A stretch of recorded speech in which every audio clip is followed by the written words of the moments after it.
Hello everyone, जय Hind, Vande Mataram. Friends, आज के इस वीडियो में हम करंट अफेयर की सीरीज़ को ही आगे बढ़ा रहे हैं और अब हम देखते हैं कुछ इंपॉर्टेंट क्वेश्चंस जो एग्ज़ाम के लिए इंपॉर्टेंट होंगे। आने वाली परीक्षाओं में क्वेश्चन आने के चांसेस होंगे बहुत ज़्यादा। हम केवल उन्हीं क्वेश्चंस को यहाँ पर टच करने की कोशिश करेंगे। चलिए, आज का जो पहला क्वेश्चन है वो है एक्यूवेरिन।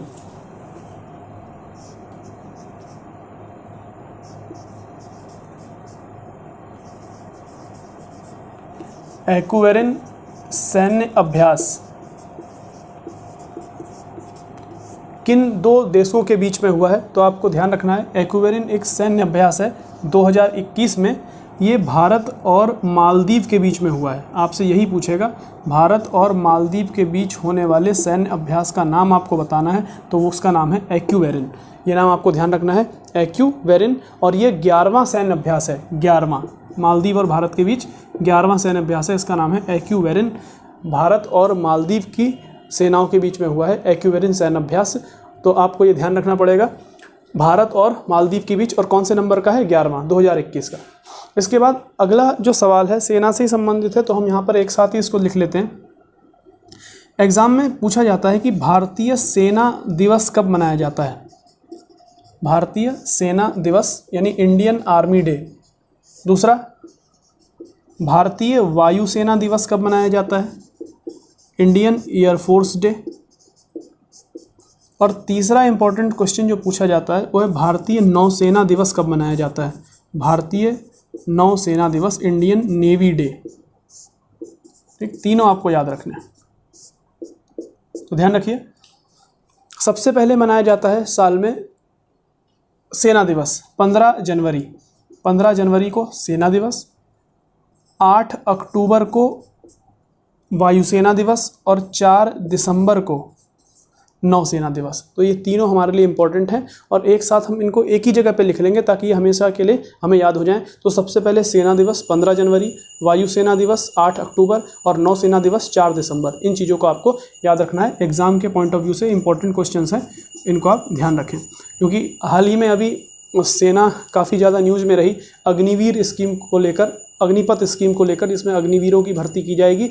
अग्निपथ स्कीम के तहत भर्ती सैनिकों को अग्निवीर कहा जाएगा। इस पर मैंने डिटेल में एक वीडियो बनाया है अग्निवीर से रिलेटेड, आप उसको यूट्यूब पर जाकर मेरे चैनल पर प्लेलिस्ट में देख सकते हैं। ठीक है, अग्निपथ स्कीम के नाम से वो वीडियो बना हुआ है। चलिए, अब अगला क्वेश्चन आज का हमारा है कि सेंट फ्रांसिस जेवियर फीस्ट का आयोजन कहाँ किया गया?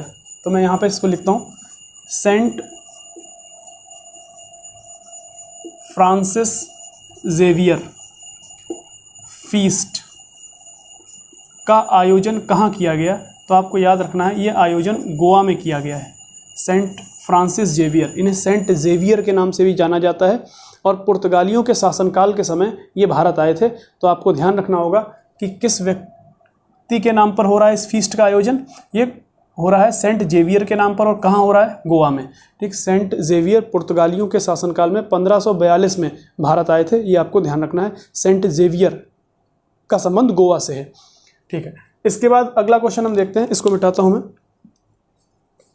अगला क्वेश्चन है जायकोव डी वैक्सीन।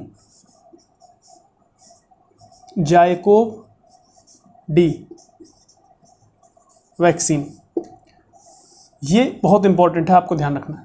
इसकी सबसे खास बात यह है कि ये डीएनए आधारित वैक्सीन है। डीएनए आधारित वैक्सीन है। और दूसरी बात यह है, ये 3 डोज वाली वैक्सीन है। यानी आपने कोविशील्ड का नाम सुना होगा और कोवैक्सीन का नाम सुना होगा। इन दोनों में 2 डोज दी जाती थी व्यक्ति को। उसके बाद जो अब तीसरा डोज दिया जा रहा है उसको बूस्टर डोज कह रहे हैं। लेकिन 2 वैक्सीन लगने के बाद इसको पूरा माना जाता था कि कंप्लीट डोज किसी को मिल चुकी है। लेकिन जायकोव डी वैक्सीन जो डीएनए आधारित वैक्सीन है उसमें 3 डोज होंगी। यानी जब 3 डोज किसी को जायकोव डी की लग जाएंगी तब माना जाएगा कि उसका जो वैक्सीनेशन है वो कंप्लीट हो चुका है। तो ये 3 डोज वाली वैक्सीन है। कितनी डोज लगेंगी इसमें? 3। और अगली खास बात ये, इसको बनाया है जाइडस कैंडिला कंपनी ने। कंपनी का नाम है जाइडस कैंडिला। ठीक, इस कंपनी के द्वारा इसको तैयार किया गया है। आपको ये ध्यान रखना है, जायकोव डी वैक्सीन डीएनए आधारित वैक्सीन है।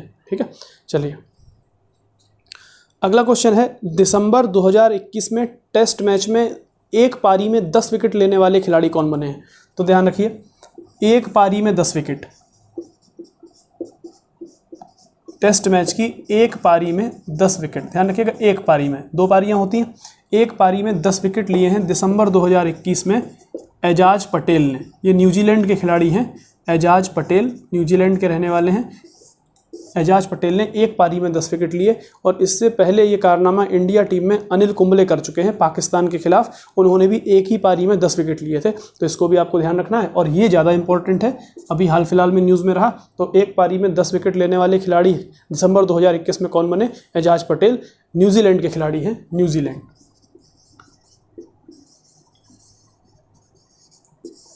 ठीक है, न्यूजीलैंड के। अब न्यूजीलैंड की बात आई है तो यहाँ पर एक बात और कर लेते हैं। न्यूजीलैंड में एक नदी है, उस नदी का नाम है वांगनुई। नदी का नाम क्या है? वांगनुई नदी। न्यूजीलैंड ने इस नदी को जीवित मानव का दर्जा दिया है, जीवित मानव का दर्जा। और न्यूजीलैंड दुनिया का पहला देश बना था जिसने किसी नदी को जीवित मानव का दर्जा दिया। तो किस नदी को सबसे पहले जीवित मानव का दर्जा दिया गया विश्व में? तो उसका नाम है वांगनुई नदी। और वांगनुई नदी कहाँ पर है? न्यूजीलैंड में बहती है वांगनुई। दूसरी बात, भारत में किन नदियों को दिया जा चुका है दर्जा जीवित मानव का? तो ध्यान रखिएगा, गंगा और यमुना को जीवित मानव का दर्जा दिया गया है उत्तराखंड हाईकोर्ट के द्वारा। उत्तराखंड हाईकोर्ट, ध्यान रखिएगा, सुप्रीम कोर्ट के द्वारा नहीं, उत्तराखंड हाईकोर्ट ने गंगा और यमुना को जीवित मानव का दर्जा दिया है भारत में। चलिए, ये तो न्यूजीलैंड से संबंधित बात हो गई। इसके अलावा अगला क्वेश्चन हम देखते हैं क्या है।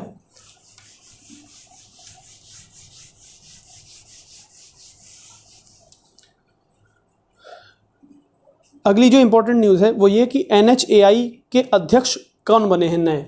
NHAI के अध्यक्ष के बारे में पूछा है कि कौन बने हैं। तो पहले देखिए, पहले तो NHAI समझिए क्या है। NHAI का फुल फॉर्म है national highway authority of India. ठीक है, और इनके पहले हम लेटर ले लेते हैं, अल्फ़ाबेट पहला NHAI, national highway authority of India. इसकी स्थापना 1995 में हुई थी। तो कब सेटअप किया गया इसको? 1995 में। और पार्लियामेंट के 1988 के एक्ट से, यानी NHAI का जो एक्ट था वो 1988 में आया था। एक्ट 1988 में आया, लेकिन इसकी स्थापना 1995 में हुई। इस बात को ध्यान रखना है, क्योंकि आपसे एग्जाम में पूछेगा NHAI की स्थापना कौन से अधिनियम से हुई है, तो आप कहेंगे 1988 के अधिनियम से। पार्लियामेंट में ये 1988 में पारित हो गया, लेकिन इसकी स्थापना कब हुई है? 1995 में। ये आपको याद रखना पड़ेगा। और इसका हेडक्वार्टर जो है वो दिल्ली में है, इसका हेडक्वार्टर दिल्ली में है। और ये हाईवे, राष्ट्रीय राजमार्ग, नेशनल हाईवे बनाने का कार्य करता है। तो नेशनल हाईवे बनाने की सारी जिम्मेदारी किसके ऊपर होती है? NHAI के ऊपर। और इसको हिंदी में कहेंगे राष्ट्रीय राजमार्ग प्राधिकरण। यहाँ पर भारतीय राष्ट्रीय राजमार्ग प्राधिकरण।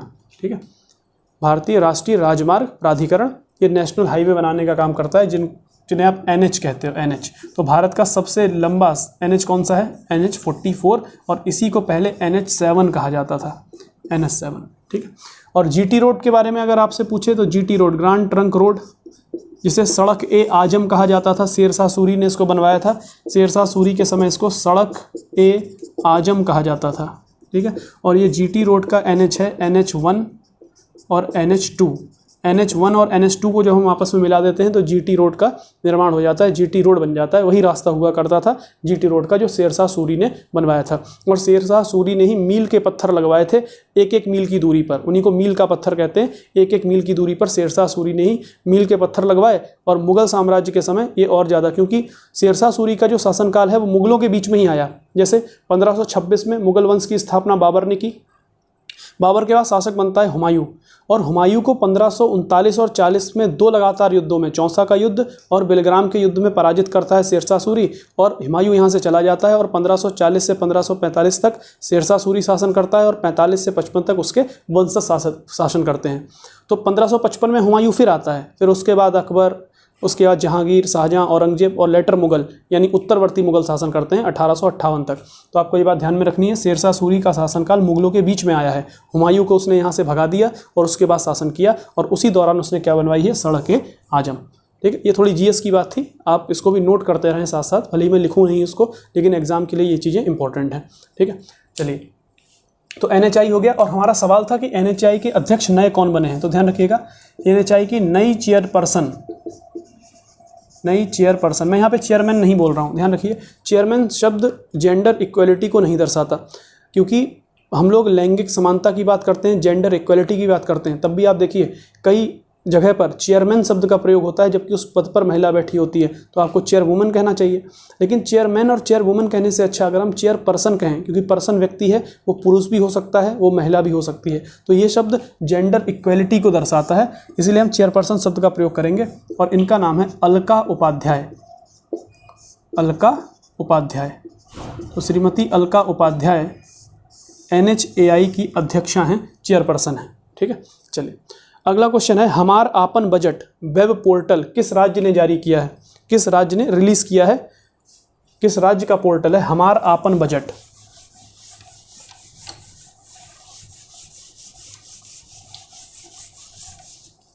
हमार आपन बजट किस राज्य का वेब पोर्टल है, हमार आपन बजट, ये एक वेब पोर्टल है, और आपसे पूछा जाएगा ये किस राज्य का वेब पोर्टल है, तो आपको ध्यान रखना है झारखंड के द्वारा शुरू किया गया वेब पोर्टल है, झारखंड के द्वारा। हमार आपन बजट यानी हमारा अपना बजट। ठीक है, हमारा आपन बजट, ये वेब पोर्टल का नाम है।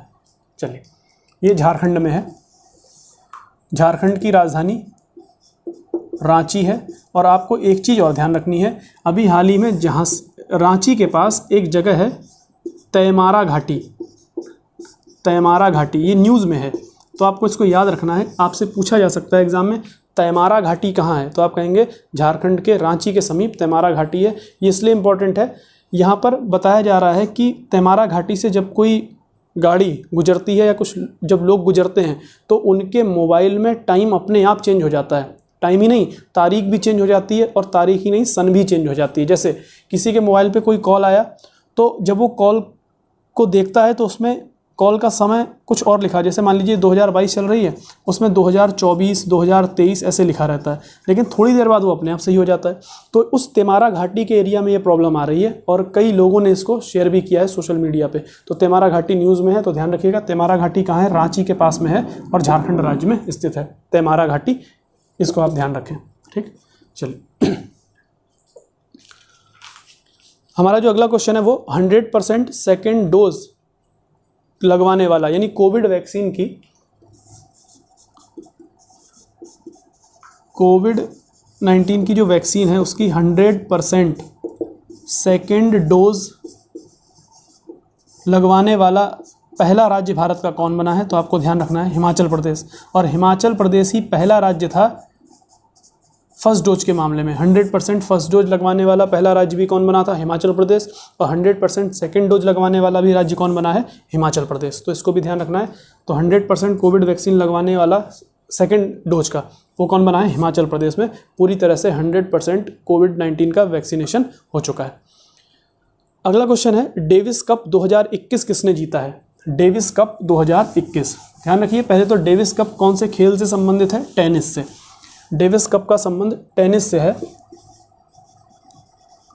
डेविस कप, ठीक, डेविस इस तरह लिखेंगे, डेविस कप। और आपसे सवाल है, डेविस कप 2021 किसने जीता, तो रूस ने जीता है, रूस। और डेविस कप का संबंध किससे है, तो टेनिस से, ठीक है, टेनिस से।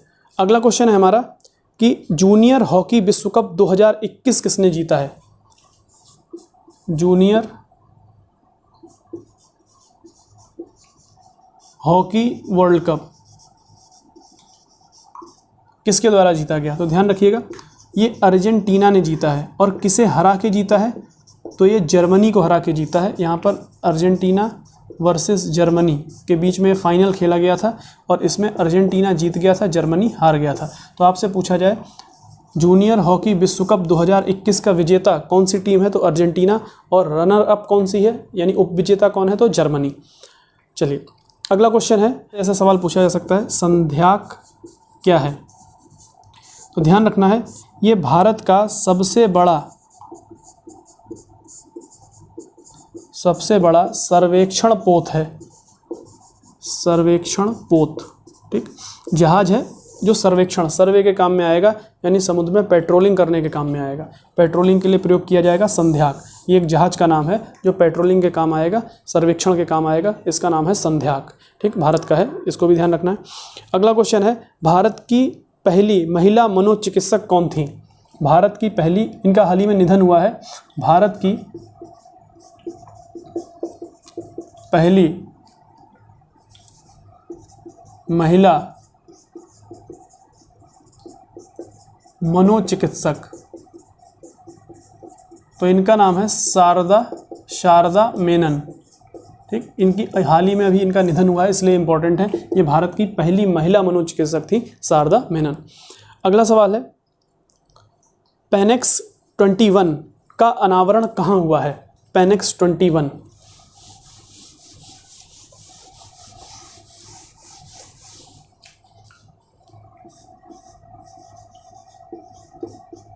पेनेक्स 21 का अनावरण, यानी इसको होस्ट किसने किया, इसका अनावरण कहाँ हुआ है? पहले तो ध्यान रखिए है क्या ये। पेनेक्स 21 बिम्स्टेक देशों द्वारा किया गया समुद्री अभ्यास है, ठीक, समुद्री अभ्यास, ठीक, जहाज़ों के द्वारा किया जाता है, समुद्री अभ्यास है। लेकिन इसका प्रयोग किसी युद्ध के लिए नहीं हो रहा है, इसका प्रयोग हो रहा है HADR के लिए। मतलब HADR का मतलब हुआ ह्यूमन असिस्टेंस, मानव सहायता, और DR का मतलब हुआ डिजास्टर रिलीफ, ठीक।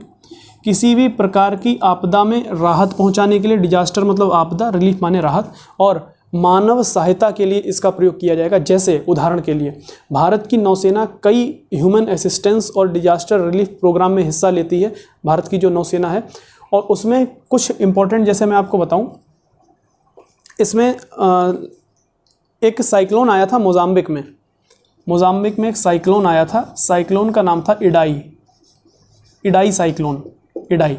ये साइक्लोन मोजाम्बिक देश में आया था, तो इस समय भी भारत ने वहाँ पर अनाज इत्यादि पहुंचाकर उन लोगों की हेल्प की थी, इडाई, और वहाँ कई लोगों की जान भी बचाई थी साइक्लोन इडाई के समय, ठीक। तो एक तो ये हो गया। इसके अलावा ऑपरेशन राहत चलाया था 2015 में, ऑपरेशन राहत इंडियन नेवी ने चलाया था, ऑपरेशन राहत 2015 में यमन देश में मानवीय सहायता पहुँचाने के लिए, ठीक है। तो इस तरह के काम, जैसे कभी सुनामी आ जाती है तो उसमें भी बचाव कार्य किया जाता है, तो उसके लिए एक अभ्यास किया गया है, उसी अभ्यास का नाम रखा गया है पेनेक्स, और ये बिम्स्टेक देशों के द्वारा किया गया है। अब बात ये आती है बिम्स्टेक देश क्या हैं, कौन कौन से देश बिम्स्टेक देशों में आते हैं, तो ये भी हमको ध्यान रखना है। लेकिन उससे पहले पेनेक्स 21 हुआ कहाँ पर है? तो पुणे में। कहाँ पर? इसका अनावरण कहाँ हुआ है? पुणे में, ठीक। पुणे कहाँ है? महाराष्ट्र में, ठीक, महाराष्ट्र। चलिए अब देखते हैं कि बिम्स्टेक देश कौन कौन से हैं, बिम्स्टेक में कौन कौन से देश आते हैं, तो हम डायग्राम के माध्यम से देख लेते हैं ताकि हम कभी भूलें ही नहीं। देखिए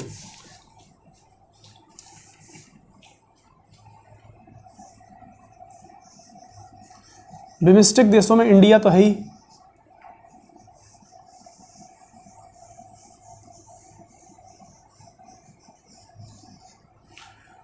अब देखिए इंडिया, ये श्रीलंका, तो श्रीलंका, इंडिया, नेपाल, भूटान, बांग्लादेश, 5 देश ये हो गए। इसके बाद अगले देश का नाम है म्यांमार,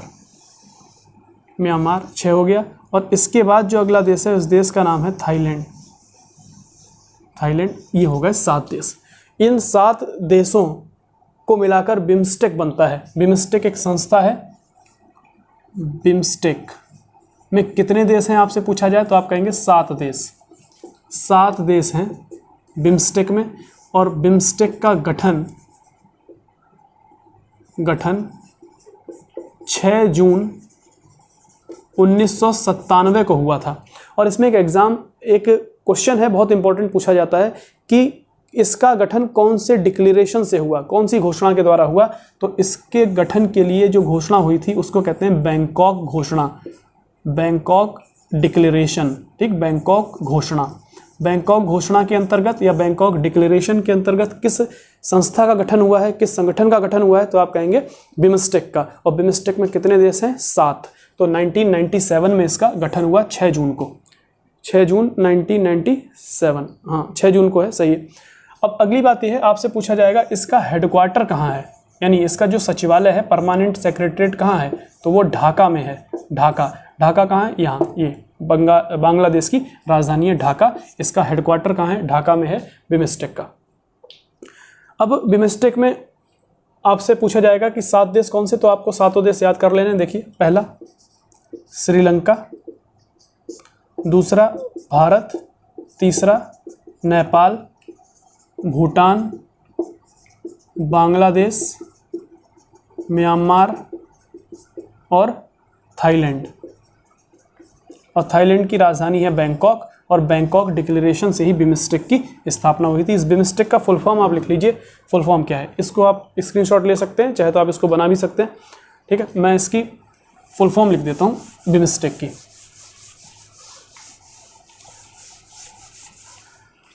देखिए, बिम्स्टेक में वो देश लिए गए हैं जो बंगाल की खाड़ी के आसपास हैं। ठीक है, तो इसका नाम भी बंगाल की खाड़ी से शुरू होगा। इसका नाम है बी से बे ऑफ बंगाल, ये बी हो गया। आई से initiative, bay of Bengal initiative for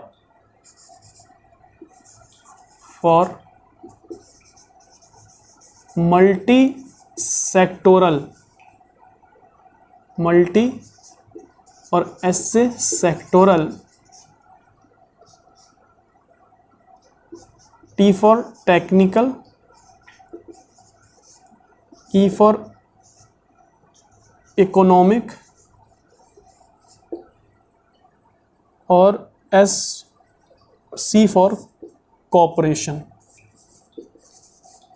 ये इसकी फुल फॉर्म है, यानी bay of Bengal initiative for multi sectoral technical economic corporation. ठीक, ये बिम्स्टेक की फुल फॉर्म है। इसमें कितने देश आते हैं? इसमें 7 देश आते हैं। इसका गठन कब हुआ? 1997 6 जून को। कौन से डिक्लेरेशन से हुआ? तो बैंकॉक डिक्लेरेशन से इसका गठन हुआ। Bangkok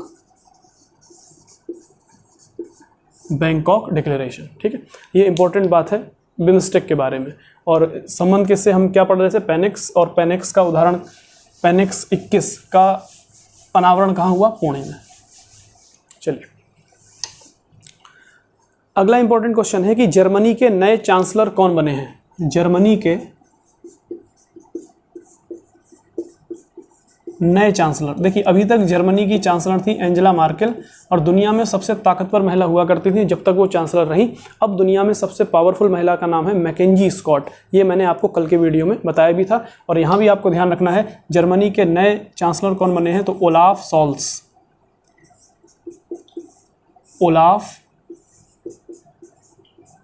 shawls. ठीक, ये जर्मनी के नए चांसलर बने हैं, ओलाफ शॉल्स। दूसरा आपसे पूछा जा सकता है इजराइल के, कल भी मैं बता चुका हूं वैसे, लेकिन आप एक बार फिर से देख लें। इजराइल के प्रधानमंत्री, नए प्रधानमंत्री कौन बने हैं? नए प्रधानमंत्री, इनका नाम है येर लापिड। येर लापिड। और इनसे पहले प्रधानमंत्री थे नेफ्ताली बेनेट, और नेफ्ताली बेनेट से पहले थे बेंजामिन नेतन्याहू। इनके बारे में याद रखिएगा। इनका नाम है येर लापिड, इजराइल के नए प्रधानमंत्री। इसके अलावा अभी ऑस्ट्रेलिया के नए प्रधानमंत्री बने हैं, उनका नाम भी याद रखिए। ऑस्ट्रेलिया के नए प्रधानमंत्री, इनका नाम है एंथोनी अल्बेनीज, एंथोनी अल्बेनीज। इसके अलावा जापान के नए प्रधानमंत्री, इनका नाम है फूमियो किशिदा, फूमियो किशिदा। और हाल ही में अभी जापान के पूर्व प्रधानमंत्री की हत्या कर दी गई, उनका नाम था शिंजो आबे, शिंजो आबे। ठीक है, चलिए ये कुछ इंपॉर्टेंट पॉइंट थे। इसके अलावा हम अगला देखते हैं।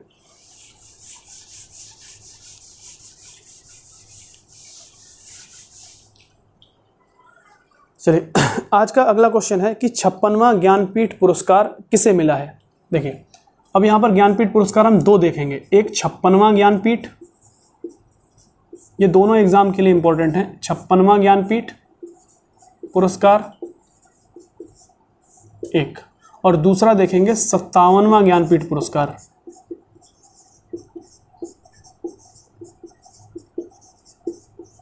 दोनों चीजें देखनी है, दोनों ध्यान से सुनिए।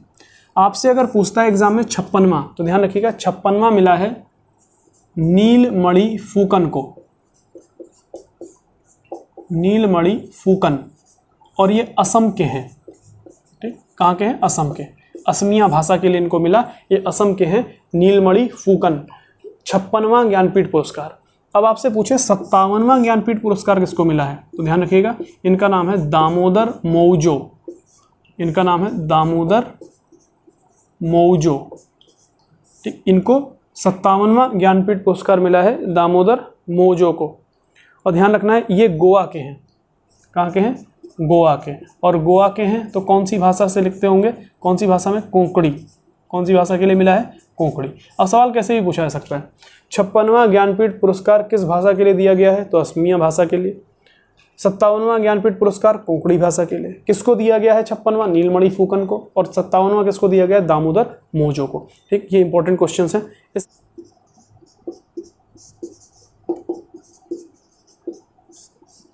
खेलो इंडिया यूनिवर्सिटी गेम्स का आयोजन कहाँ किया जा रहा है, तो ध्यान रखना है इसका आयोजन बेंगलुरु में हो रहा है। खेलो इंडिया यूनिवर्सिटी गेम्स का आयोजन कहाँ किया जा रहा है? बेंगलुरु में किया जा रहा है। इसके अलावा योग प्रभा कार्यक्रम का आयोजन किस मंत्रालय के द्वारा किया जा रहा है? योग प्रभा कार्यक्रम का आयोजन किस मंत्रालय के द्वारा, इस पर मोस्ट इंपॉर्टेंट लगाइए, क्योंकि एग्जाम में अगर ये आपका पढ़ा हुआ नहीं है तो निश्चित गलत होगा, निश्चित गलत हो जाएगा, क्योंकि योग प्रभा से आप इसको कहीं ना कहीं स्वास्थ्य विभाग से जोड़ेंगे, स्वास्थ्य मंत्रालय से जोड़ेंगे। ठीक, तो गलत होगा, तो ध्यान रखना आपको बिल्कुल सही आंसर लगाना है। योग प्रभा का आयोजन नागरिक उड्डयन मंत्रालय के द्वारा किया जा रहा है। कौन सा मंत्रालय? नागरिक उड्डयन मंत्रालय। ठीक, इसको कहते हैं मिनिस्ट्री ऑफ सिविल एविएशन, मैं अंग्रेजी में भी लिख देता हूं इसको, मिनिस्ट्री ऑफ सिविल एविएशन। ठीक, नागरिक उड्डयन मंत्रालय। और वर्तमान में नागरिक उड्डयन मंत्रालय के जो मंत्री हैं, यानी नागरिक उड्डयन मंत्री, सिविल एविएशन मिनिस्टर, वो हैं ज्योतिरादित्य सिंधिया। पहले ये कांग्रेस में थे, फिर ये बीजेपी में है इस समय। ज्योतिरादित्य सिंधिया राज्यसभा से सांसद हैं ज्योतिरादित्य सिंधिया। ये अभी वर्तमान में नागरिक उड्डयन मंत्रालय के मंत्री हैं, यानी नागरिक उड्डयन मंत्री हैं। ठीक है, चलिए इस वीडियो में इतना ही, और बाकी की इंपॉर्टेंट न्यूज़ हम अगले वीडियो में लाएंगे। Thank you very much.